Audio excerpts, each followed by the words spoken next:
Hello and welcome back everyone! Today we will be discussing cartoon body types. For the longest time, I have struggled to understand how cartoon artists make their amazing character designs for shows and movies. After extensive practice and studying on the process, I understand that it comes down to three main elements: shapes, including design patterns, silhouettes, including shape language, and proportion. First of all, it is critical that we understand how to use shapes for our cartoon characters. In order to do this, we need to make sure we are consciously aware of the shapes that are available to us. A good exercise to do is to draw out as many shapes as you can remember. As I did this exercise, I realized that there are some basic shapes that I neglected in my designs. It's also good to use the shapes and symbols that are present in everyday life, such as apples, pears, a crown, or even a mustache. Another great exercise to understand shapes is seeing how many different ways you can draw them. Playing with the size, orientation, length, and width of each shape will train your eyes to recognize the limitless possibilities of shapes you can use for your characters and keep your designs from getting repetitive. Distorting shapes also offers more variety for your designs. Once you get the hang of drawing shapes in different ways, start combining the shapes that you like the most. Whether you practice this passively or actively starting to make characters, you'll start to recognize patterns that make for good cartoons. If you work digitally, it's a great idea to save your favorite combination of shapes to aid in the speed of future character design.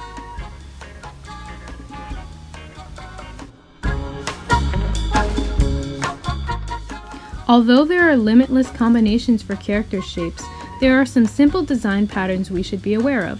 The most common shapes used for female bodies are circles, ovals, and other rounded shapes, while male characters have squares, rhombuses, triangles, and other pointed shapes. Children's heads are commonly made up of a big circle or other rounded shapes. Creating character lineups is a great way to further your understanding of proportion, shape language, and design patterns. You can start out using 2 or 3 shapes and make various characters by modifying these shapes. You'll instantly notice which version of shapes appeal to you the most. As you keep in mind the age, gender, weight, and other aspects of your characters, you'll see how this will guide the shapes that you use. It's important to be very aware of the proportions that you're using for your characters, particularly the feet to shoulder ratio and the breast to hip ratio. Try to create a contrast between the width of the shoulders and the waist to create a more compelling design. If one is big, make the other small. These ratios can work when they are balanced, but sometimes it helps to use contrast for visual interest. As you practice your lineups, you'll start to see that you'll improve in using shapes to demonstrate different muscular builds, heights, and personality.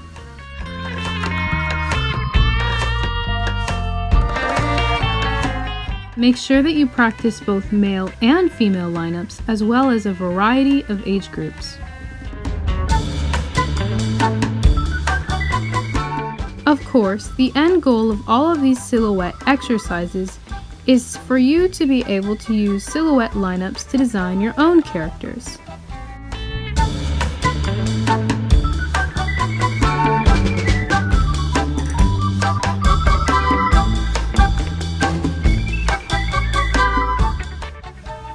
This is a silhouette lineup that I particularly like.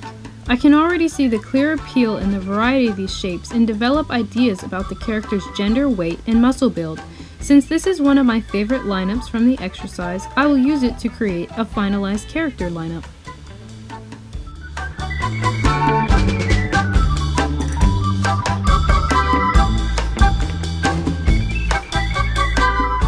I like to add the contour lines over my silhouettes to start clarifying the segments of the body. I also add on the body parts that I did not create before. This is usually the arms.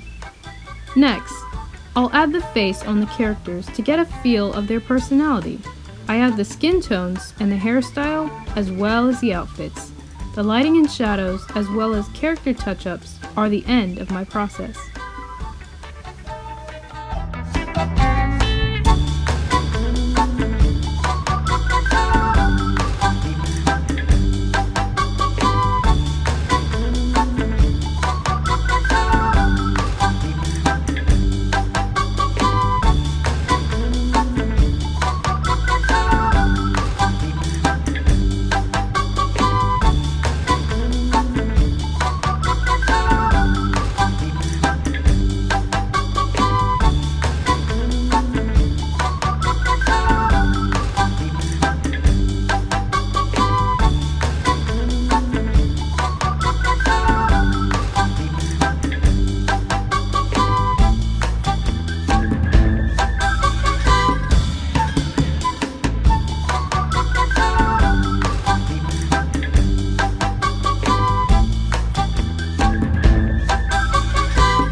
Well, that's all for today.